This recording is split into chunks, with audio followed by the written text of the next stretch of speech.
लोकाभिरामं रणरङ्गधीरं राजीवनेत्रं रघुवंशनाथं कारुण्यरूपं करुणाकरन्तं श्रीरामचन्द्रं शरणं प्रपद्ये। श्रीराम राम रघुनंदन राम राम, श्रीराम राम भरताग्र राम राम। श्रीराम राम रणकर्कश राम राम, श्रीराम राम शरणं भो राम राम। प्रेम से बोली सियावर रामचंद्र भगवान की जय, सद्गुरुदेव भगवान की जय। आत्मीय सज्जनों एवं देवियों, नाम कृपा दे मिलयस हम सबका सत्संग, असावधान हुई सुनो अब मानस कथा प्रसंग। सियावर रामचंद्र पद जय शरणम। रामचरितमानस की मानस योग साधना तप सेवा सुमिरन के संदर्भ में चर्चा चल रही है। 3 स्तरों की साधना के बारे में अभी तक हम बता चुके हैं। शरीर के स्तर से, शरीर के स्तर के देवता हैं हमारे गणेश भगवान, और उनका मूलाधार चक्र है और अन्नमय कोश है। उसके पश्चात इंद्रियों के स्तर की साधना भी हम समझा चुके हैं। उसके देवता जो हैं भगवान सूर्य हैं और उनका मनोमय कोश है, नहीं मणिपुर चक्र है और प्राणमय कोश है। और कल हमने मन के स्तर की साधना के बारे में चर्चा की थी, जिसके देवता भगवान विष्णु हैं और अनाहत चक्र है उनका। अनाहत चक्र जो है हृदय के मध्य में होता है और मनोमय कोश है। आज हम बुद्धि के स्तर की साधना की चर्चा करेंगे। बुद्धि के स्तर की साधना के लिए इसके देवता भगवान शंकर हैं और आज्ञा चक्र है और विज्ञानमय कोश है। कुंदेन्दु समदे उमा रमन करुणायन, जाहि दीन परने करो कृपा मर्दनमयन। कुंद और इंदु, कुंद जो है ये सफ़ेद रंग का फूल होता है जिसमें काफ़ी अच्छी सुगंध फैलती है, मतलब सफ़ेद रंग वाले हैं। भोलेनाथ कैसे हैं? बिल्कुल गौर वर्ण हैं। और इंदु अर्थात शीतल चंद्रमा का शुद्ध प्रकाश, वो भी सफ़ेद रंग का प्रकाश होता है। उमा रमन करुणा आयन, करुणा के सागर हैं। उमा रमन अर्थात गृहस्थ जीवन में हैं। भोलेनाथ हमारे भगवान शंकर गृहस्थ जीवन में हैं और वो संदेश ये दे रहे हैं कि आध्यात्मिक जीवन के लिए गृहस्थ जीवन त्यागना आवश्यक नहीं है। जब भगवान शंकर पूरे गृहस्थ जीवन में रह करके आध्यात्मिक जीवन, वो तो बहुत बड़े बैरागी हैं। और इस समय भगवान शंकर की विवाह की कथा चल रही है लखनऊ के सत्संग में। और उनके विवाह में को मुखहीन को बहुमुख वाले, अरे बड़ा विचित्र उनकी बारात है। जस दूल्हा तस बनी बाराता, ऐसे जैसा दूल्हा तैसी बारात बन गई। बड़ा आनंद आ रहा है उसमें। तो आज जो है बुद्धि के स्तर की साधना क्या है? ध्यान, विधिवत ध्यान। और इसमें बाधा कौन है? सबसे बड़ा बाधा कौन पहुंचाता? अहंकार पहुंचाता है। अहंकार के कारण जो है हम ध्यान में सफल नहीं हो पाते हैं। और ध्यान की साधना ये सतयुग की साधना है। और सतयुग हमारे जीवन में प्रतिदिन आता है। प्रातः 3 बजे आता है, 5 बजे भाग जाता है। 2 घंटे के लिए सतयुग आता है, इसको हम ब्रह्म मुहूर्त भी बोलते हैं। तो पहली बैठक ध्यान की जो है ब्रह्म मुहूर्त में ही करना चाहिए। उसमें क्या होगा कि ध्यान लगेगा, शांत वातावरण होता है और उस समय जो है किसी प्रकार का कोई कोलाहल भी नहीं होता है। पशु पक्षी भी सब सो रहे होते हैं। उस समय किसी प्रकार का कोई डिस्टर्बेंस नहीं होता है। इसलिए 3 से 5 के बीच में जो समय निकल सके, 3 पालियाँ बैठना है, 20-20 मिनट 3 पालियों में बैठना है। और जो कार्यकारी लोग हैं जिनको ड्यूटी पर जाना होता है, वो मान लो दोपहर में नहीं बैठ सकते हैं, तो सोवर जागर शरण तुम्हारी, वो जब सोने जाएँ तब बैठें और जब जागें तब फिर तुरंत बैठ जाएं। सोवर जागर तो 30-30 मिनट की 2 पालियाँ में ध्यान करें। लेकिन ध्यान करना बहुत ज़रूरी है, क्योंकि ध्यान से ही ज्ञान आएगा। और ध्यान में 2 बातें आती हैं, एक तो लय अर्थात निद्रा आ जाती है और विक्षेप मन भागने लगता है। ये 2 बाधाएं आती हैं। और ये यदि हमारी शरीर के स्तर की और इंद्रियों के स्तर की साधना सही चल रही है तो फिर लय और विक्षेप ये अपने आप दूर हो जाएंगे। ये लय आएगा न विक्षेप होगा। क्यों? शरीर हमारा शुद्ध होगा। वो तो अशुद्ध शरीर में जो है ये सब लय और विक्षेप ये आक्रमण करते हैं। और जब शुद्ध शरीर होगा तो उसमें कुछ नहीं करेंगे। किसी ने कहा कि इस ध्यान से ज्ञान कैसे आएगा? कर में तो माला फिरे, जी फिरे मुख माए, और मनुआ तो 34 फिरे, या तो सुमिरन ना है। बिल्कुल सही बात, ये सुमिरन नहीं है। लेकिन शुरुआत कहाँ से होगी? शुरुआत तो यहीं से होगी। शुरुआत में मन पहले भागेगा, उसको प्यार से समझाओ, क्योंकि मन है इंद्रियों का राजा है। उसको दबाव मत बनाओ उसके ऊपर, उसको प्यार से समझाओ कि भाई थोड़ी देर के लिए तो 20 मिनट के लिए हम बैठे, 20 मिनट हमारे साथ रहो। इधर उधर क्यों उछल होते हो, इधर उधर क्यों भागते हो? 20 मिनट के लिए बड़े प्यार से, उसे बड़े आदर के साथ उसको समझा करके अपने बस में करने की ज़रूरत है, तभी उसमें सफलता मिलेगी। उसके ऊपर यदि कंट्रोल करने की कोशिश करोगे तो राजा के ऊपर कोई कंट्रोल को तो आया, वो इंद्रियों का राजा है, उसके ऊपर कोई कंट्रोल नहीं किया जा सकता है। और मन बड़ा बेढब है। ये कैसा है? मन ही शत्रु है और मन ही मित्र है।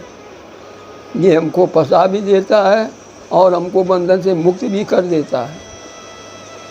मन वो चाबी है जिससे ताला खुलता भी है और ताला बंद भी होता है। एक चाबी होती है, उसी से ताला खोल भी देते हैं, उसी से ताला बंद भी कर देते हैं। तो मन भी उसी तरीके से है कि ये कभी कभी हमें बंधन में डाल देता है, कभी कभी हमें स्वतंत्र कर देता है, एकदम बिल्कुल फ्री कर देता है। तो मन की इस तरह की साधना के लिए प्रातः काल की बेला बहुत ज़रूरी है, क्योंकि वो समय जो होता है सतयुग का होता है। ये सतयुग की साधना है। सतयुग सभी योगी विज्ञानी, धैर्य हर ध्यान तरह बहु प्राणी। सतयुग की साधना है, तो इसलिए सतयुग में हमें उठना पहली बैठक हमको 3 से 5 के बीच में करनी पड़ेगी। यदि 3 से 5 में पहले कुछ दिनों तक लगा दो, फ़ोन में क्या होता है, अलार्म लगा दो, और वो भी 4:30 बजे का लगा दो। तुम बहुत ज़्यादा टाइम नहीं, 30 मिनट पहले उठ जाओ। हाथ पैर धो करके ध्यान में बैठने के लिए ज़रूरी नहीं है कि आप स्नान करके ही बैठें।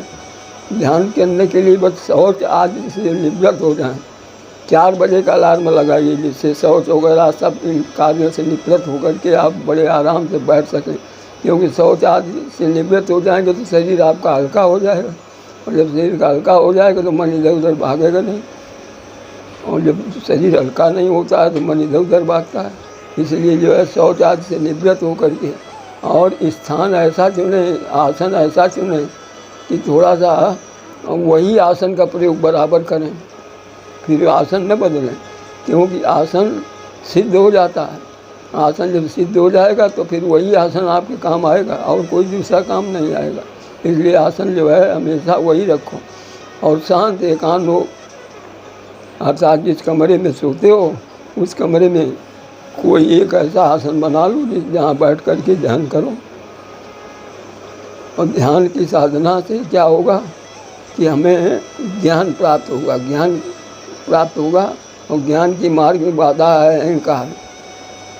वो अहंकार ये जो है हमको बंधन में डाल देता है। अहंकार के कारण हम ज्ञान प्राप्त नहीं कर पाते हैं। ये सबसे बड़ी बाधा पहुंचाता है अहंकार। यही इसका विकार है। बुद्धि के स्तर की साधना का सबसे बड़ा विकार कौन है? अहंकार है, जिसको हम कुंभकर्ण भी कहते हैं। ये कुंभकर्ण है जो बहुत सोता है, बहुत खाता है और एक दिन 6 महीने में जागता है और उसके बाद चौपट कर देता है, पूरी सृष्टि को चौपट कर देता है। इतना भयंकर है अहंकार। इसलिए क्योंकि विनय पत्रिका में कहा गया है, मोह 10 मोह तद्भ्रात अहंकार।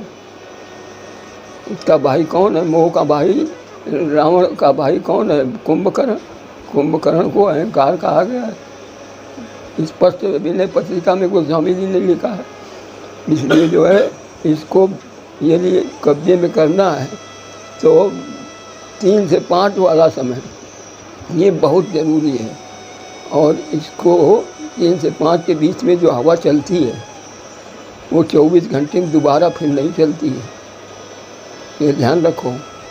अपने यहाँ कितनी हवाओं का उल्लेख है। सुंदरकांड में किया गया, चले मरुत 49 हवाओं का विवरण आता है। ये हवा जो होती है ये सतयुग की हवा होती है। इसको वीर वायु कहते हैं। और ये 24 घंटे में बस 2 घंटे के लिए चलती है। सवेरे 3 बजे से 5 बजे जो ब्रह्म मुहूर्त होता है, बस 3 से 5 के बीच में बैठ करके आनंद से जो है भगवान का ध्यान करो। कुंद हिंद समदेह उमा रमन करुणा जाय दीन पर नहीं करो भगवान। ये आज्ञा चक्र के स्वामी हैं भगवान शंकर। और इनका कोष कौन सा है? इनका कोष है विज्ञानमय कोष है। इसलिए ये जो बाधाएं आती हैं इनको भी, यदि आपकी सही साधना चल रही है, शरीर के स्तर की युक्तायुक्त उपवास, संतुलित आहार, तो ये लय और विक्षेप भी आपका समाप्त हो जाना चाहिए।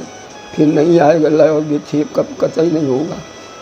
इसलिए आइए भगवान की स्तुति कर लें। ईश हमें देते हैं सब कुछ, हम ही तो कुछ देना सीखें। जो कुछ हमें मिला है प्रभु से वितरण उसका करना सीखें। हवा प्रकाश हमें मिलता है, मेघों से मिलता है पानी। यदि बदले में कुछ नहीं देते इसे कहेंगे बेईमानी।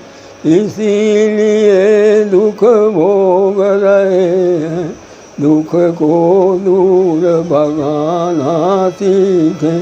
ईश हमें देते हैं सब कुछ, हम भी तो कुछ देना सीखें। तपती धरती पर पथिकों को पेड़ सदा देता है छाया। अपना फल भी स्वयं न खाकर जीवन उसने सफल बनाया। 10वां पहले प्रभु को देकर बाकी स्वयं बरतना सीखें। ईश हमें देते हैं सब कुछ, हम भी तो कुछ देना सीखें। मानव जीवन दुर्लभ है, हम इसको मल से रहित बनाएं। खिले फूल खुशबू देते हैं, वैसे ही हम भी बन जाएं। तप सेवा सुमिरन से जीवन प्रभु को अर्पित करना सीखें। ईश हमें देते हैं सब कुछ, हम भी तो कुछ देना सीखें। असत नहीं या प्रभु मैं दुनिया, और नहीं है यह दुखदाई। दिल दिमाग को सही दिशा दे, तो बन सकती है सुखदाई। जन को प्रभु देते हैं सब कुछ, लेकिन जन तो बनना सीखें। ईश हमें देते हैं सब कुछ, हम भी तो कुछ देना सीखें। जो कुछ हमें मिला है प्रभु से, वितरण उसका करना सीखें। हम भी तो कुछ देना सीखें। आनंद कंद सच्चिदानंद भगवान की जय। कल हमने चर्चा की थी, जिस समय देते हैं सब कुछ, हम भी तो कुछ देना। अच्छा आय का दशांश, लेकिन देना कहाँ ये बताना हम कल भूल गए थे। ये देना कहाँ, जहाँ से हमें प्रकाश मिला है, अर्थात जो हमारा मार्गदर्शक, अर्थात जो हमारा सद्गुरु है, जिसको हम गुरु मानते हैं या मार्गदर्शक मानते हैं, उसके पास देना है। क्योंकि वैसे तो विवेकपूर्ण सेवा के 4 पात्र बताए योगी जी ने। बाल में गोपाल, संत में भगवंत, जनता में जनार्दन और दरिद्र में नारायण। लेकिन और सब जगह मदद का भाव आ जाता है, लेकिन अपने गुरु को देने में मदद का भाव नहीं आता है। वहाँ कृतज्ञता का भाव आता है कि गुरु ने हमारी सेवा स्वीकार कर ली। हाँ, वहाँ कृतज्ञता का भाव आता है। और सब जगहों पर जहाँ कहीं देते हैं तो वहाँ पर मदद का भाव आ जाता है, तरस खा करके दे देते हैं। हाँ, मदद के भाव से दे देते हैं तो वो तो उसी से हो जाती है, क्रिया तो उसी से हो जाती है। हम मदद किसी क्या कर सकते हैं, वो भी भगवान की। भगवान को देना है, भाव तो पुष्ट होना चाहिए। भगवान के लिए हम दे रहे हैं, और भगवान के लिए दे रहे हैं तो गुरु तो भगवान की ही कोटि में आता है, गुरु भी भगवान की ही कोटि में आता है। इसलिए उसको कहा गया गुरुदेव भगवान कौन है? गुरु ब्रह्मा गुरु विष्णु गुरुदेवो महेश्वरा, और गुरु साक्षात पर ब्रह्म तस्मै श्री गुरुवे नमः। उसको तो ब्रह्मा विष्णु महेश से ऊपर दर्जा दिया गया गुरु को, इसलिए वहाँ दें और कहीं भटके नहीं और कहीं न दें, न मदद के भाव से न तरस खा करके। बोलिए आनंद कंद सच्चिदानंद भगवान की।